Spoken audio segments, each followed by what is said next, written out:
আসসালামু আলাইকুম বন্ধুরা, কেমন আছেন আপনারা? আশা করি সবাই ভালো আছেন। আলহামদুলিল্লাহ আমিও ভালো আছি।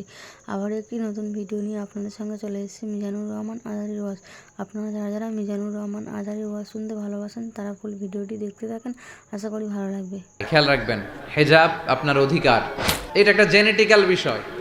সুন্দরী নারী হেঁটে যাবে, পুরুষরা অ্যাট্রাক্টেড হবে। আবার অনেক মায়েরা নানীরা দেখি বোরকা পরে, নাতনি একেবারে দুম্মা চলে দুম। এজন্যই নারীদের সম্মানকে বাড়ানোর জন্য, সেফটি মেজারমেন্টের জন্য আল্লাহ হেজাবকে ফরজ করেছেন।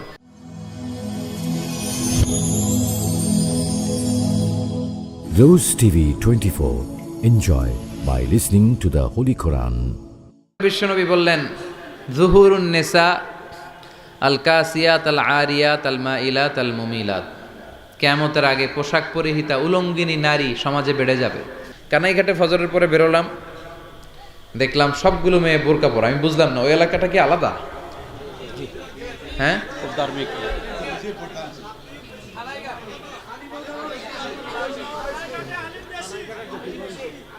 আলেম বেশি, ওলামা একরাম বেশি, এজন্য সবগুলো মেয়ে বোরকা পরে স্কুলে যায়, কলেজে যায়। শুধু বোরকাই না, আবার প্রত্যেকের হাতে ছাতি। আলহামদুলিল্লাহ, মদিনার সমাজ। আমাদের প্রত্যেকটা জেলায় জেলায়, থানায় থানায় এরকম পরিবেশ হোক, আমরা চাই কি চাই না? আমি অবাক হলাম, দেখি রৌদ্রও নাই, বৃষ্টিও নাই, এরপরও সাথে। জিজ্ঞেস করলাম, হুজুর বোরকার পরেও যাতে কেউ টেন না পায়, এটা কে হেঁটে যায়? হ্যাঁ, আর আমরা খালি খুঁজি আঁকা বাঁকা মেঠো পথে কোন রূপসী হেঁটে যায়। হ্যাঁ, আহা কি সুন্দর কানাইঘাটের মেয়েরা। আপনাদের রাজনগরের কি অবস্থা? হ্যাঁ, বালানি মোটামুটি। আসেন কানাইঘাটকে আমরা অনুসরণ করি।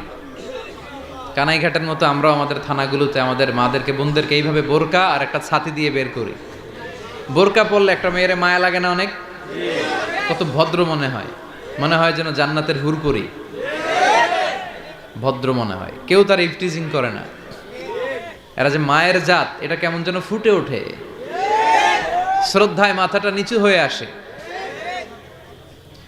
তো বিশ্বনবী বললেন, কিয়ামতের আগে আল কাসিয়াত আল আরিয়াত আল মাইলাত আল মুমিলাত। নারীগুলো বোরকাও পরবে, কিন্তু টাইট ফিটিং বোরকা, উঁচু নিচু সব টের পাওয়া যাবে। আছে না নাই?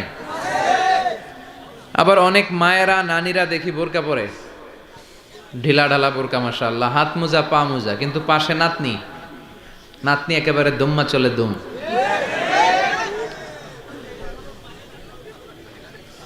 নাতনির বুকে ওড়না নাই, গলায় ওড়না।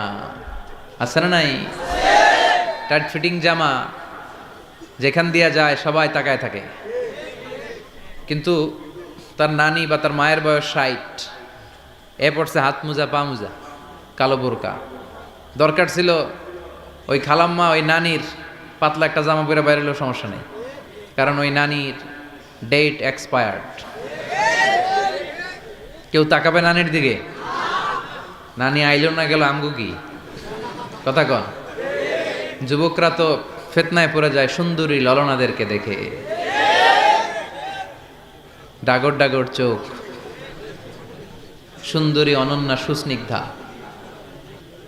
অপসরী অনুসূয়া প্রিয়ংবদা, সুহাসিনী সুকেশিনী সুভাষিনী, অসূর্যম পশ্চা, বকটা ফাইটটা যায়। আছে না নাই? এটা একটা জেনেটিক্যাল বিষয়। সুন্দরী নারী হেঁটে যাবে, পুরুষরা অ্যাট্রাক্টেড হবে। এজন্যই নারীদের সম্মানকে বাড়ানোর জন্য, সেফটি মেজারমেন্টের জন্য আল্লাহ হেজাবকে ফরজ করেছেন। আমার বোনেরা, আমার মায়েরা, যাদের কানে আমার মাইকের আওয়াজ যায়, খেয়াল রাখবেন, হেজাব আপনার অধিকার। হেজাব আপনার, হেজাব আপনার অহংকার, হেজাব আপনার আভিজাত্যের প্রতীক, হেজাব আপনার রুচিশীলতার প্রতীক।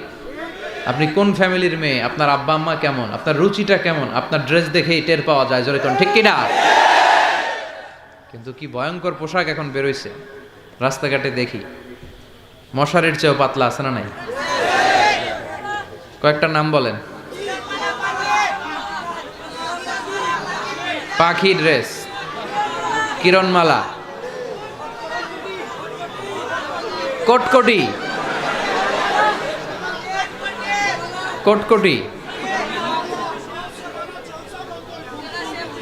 হ্যাঁ, তো এই অনেকগুলো আমি চিনিও না, নতুন আসছে হয়তো। আমি যতদূর জানি একটা পোশাক দিয়েও একটা নারীর হেজাব পর্দা পরিপূর্ণভাবে হয় না, জোরে কোন ঠিক কিনা?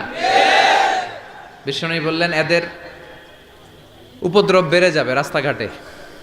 লা ইয়াদখুলনাল জান্নাতা ওয়া লা ইয়াজিদনা রিহাহা, তারা জান্নাতে তো ঢুকবেই না, জান্নাতের ঘ্রাণও এদের নাকে লাগবে না। আর 500 বছরের দূরের রাস্তা থেকে জান্নাতের ঘ্রাণ নাকে এসে ধাক্কা দেয়। এখান থেকে জান্নাতে পৌঁছতে আরো 500 বছরের রাস্তা, এত দূরে থাকতেই জান্নাতের সুঘ্রাণ এসে নাকে লাগবে, তারপরেও নাকি এরা জান্নাতের সুঘ্রাণ পাবে না। আমার মায়েরা বোনেরা, আপনারা হেজাব করেন, আপনাদের সম্মান বাড়ায় দিবে কে? আমি সব সময় বলি উদাহরণ হিসেবে যে নারীদের পেটগুলো হচ্ছে খনি, তেলের খনি, গ্যাসের খনি, যেরকম এর চেয়েও দামি। এই নারীরা যদি হেজাব পড়ে, নারীরা যদি নামাজগুলো সময় মতো পড়ে, রোজা রাখে, স্বামীর আনুগত্য করে, আল্লাহর ইবাদত করে, ইসলামিক প্রোগ্রামগুলো দেখে, তাফসির মাহফিলগুলো ইউটিউবে যদি নারীরা দেখে, তাদের জীবন পরিবর্তন হবে। তাদের পেটে যে বাচ্চাটা আছে ওইটা আল্লাহ আল্লাহ হবে। একজন সিআইপির সাথে আমার পরিচয় হলো, কমার্শিয়াল ইম্পর্টেন্ট পারসন। এক ফ্লাইটে আসছি, তো আসার পথে বলে, হুজুর আমার 3 মেয়ে, তো আমার ওয়াইফ ডাক্তার। তো আমার প্রথম মেয়েটা যখন পেটে, আমার ওয়াইফ খুব বেশি কোরআন তেলাওয়াত করতো। তো আমি দেখলাম আমার এই মেয়েটা খুব ভদ্র, খুব নরম প্রকৃতির হয়েছে। আর আমার দ্বিতীয় মেয়েটা যখন পেটে, তখন আমার ওয়াইফের ডাক্তারের ইন্টার্নশিপ বা এরকম ক্লাস টাস নেওয়ার কাজ ছিল, সারাদিন বেরোয়া লাগতো, আসা লাগতো, দৌড়াদৌড়ি। দেখছি আমার দ্বিতীয় মেয়েটা খুব অস্থির হয়েছে। তার মানে মা যখন বাচ্চাকে পেটে ধারণ করে, তখন মা যেই পরিবেশে তার সময় কাটায়, তার একটা প্রভাব বাচ্চার জীবনে আছে না নাই? আপনি যদি কোরআন পড়েন, হাদিস পড়েন, বাচ্চা আল্লাহ আল্লাহ হবে। আর যদি জি বাংলা, স্টার জলসা, কিরণমালা দেখেন, তাহলে বাচ্চাগুলো হবে ডাকাত। এই বাচ্চাগুলাই টেন্ডারবাজ, চাঁদাবাজ আর দুর্নীতিবাজে সেঞ্চুরি করবে, চিল্লা এখন ঠিক কিনা? এরপর বিশ্বনবী বললেন, ইতাআতুজ যাওজা ওয়া উকুকুল কিয়ামতের আগে বিয়ের পর ছেলেগুলো মাকে ভুলে যাবে, স্ত্রীর পিছনে পিছনে ছুটবে। রাজনগরে আসেন ইতাও বলা না, সারি দাও। মারে ভুলা যাবে।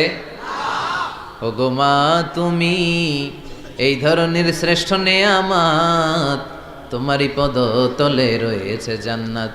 ও গো মা, তুমি এই ধরনের শ্রেষ্ঠ নেয়ামত, তোমারই পদ তলে রয়েছে জান্নাত। সুবহানাল্লাহ পড়েন। আমাকে আর আপনাকে জন্ম দিতে যে আমার আর আপনার মা কতটুকু কষ্ট করেছে শুনেন। একজন সুস্থ মানুষ 45 ইউনিট পেইন বা ব্যথা একসাথে সহ্য করতে পারে। ব্যথার তীব্রতা যদি 45 ইউনিটের বেশি হয়, লোকটা হয় বেহুশ হবে, নয় মরে যাবে। কিন্তু আমাকে আর আপনাকে যখন আমার মা জন্ম দিয়েছিল, তখন তারা 57 ইউনিট প্লাস ব্যথা সহ্য করেছে, যেটা কোনো সড়ক দুর্ঘটনায় আপনার দেহের 20টা হাড় বা হাড্ডি একসাথে টাস টাস করে ভেঙে গেলে যত ব্যথা, তার চেয়েও বেশি ব্যথা। বিষ্ণু বলেছেন, লাউ কাতাআতা জিলদাক, তোমার চামড়া কেটেও যদি মায়ের পায়ের জুতা বানিয়ে দাও, এক ঢোক দুধের শুধু আদায় হবে। মায়ের এক ধার দুধের দাম, কাটিয়া গায়ের চাম, পাপস বানাইলেও ঋণের শোধ হবে না। এমন দরদি ভাবে কেউ হবে না আমার মাহাগো, ঠিক কিনা? রব্বির হামহুমা কামা রব্বায়ানি সাগীরা।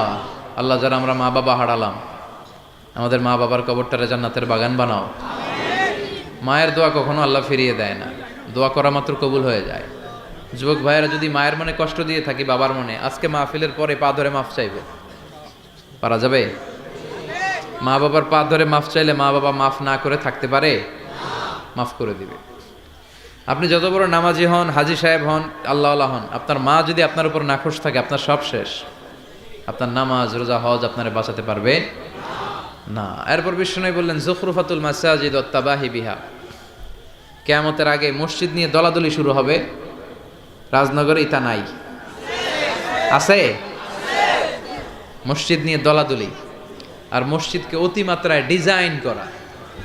কই, তোরা বানাইছিস ইন্ডিয়ান টাইলস দিয়ে, আমরা বানাবো আমেরিকাতে আইনা। আছে না নাই?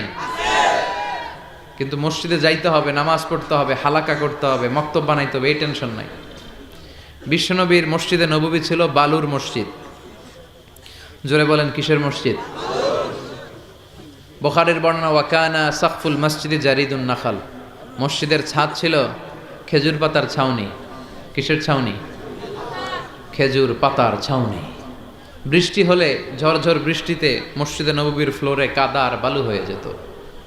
বিশ্বনবী যখন সেজদা দিতেন, ওই কাদা আর বালুর উপরে সেজদা দিতেন।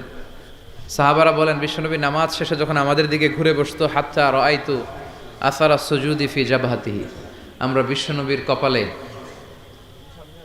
মাটি, কাদা আর বালুর চিহ্ন দেখতে পেতাম। আমাদের মসজিদগুলো এখন আবাদত শোন, আমরা যেন বেশি বেশি মসজিদে যাই, জামাতে নামাজ পড়ি, মসজিদের সাথে যেন আমরা সম্পর্ক বাড়াই।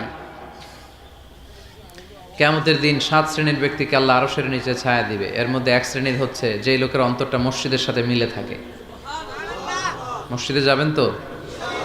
5 ওয়াক্ত সালাত জামাতের সাথে আদায় করবেন তো? ভিডিওটি ভালো লাগলে একটি লাইক, কমেন্ট ও শেয়ার করে পাশে থাকবেন বন্ধুরা। যারা যারা শেষ পর্যন্ত ভিডিওটি দেখেছেন তাদের জন্য অনেক অনেক ভালোবাসা থাকলো বন্ধুরা। আর নতুন নতুন ভিডিও পেতে চ্যানেলটিকে সাবস্ক্রাইব করে পাশে থাকবেন বন্ধুরা। ভালো থাকবেন, ধন্যবাদ।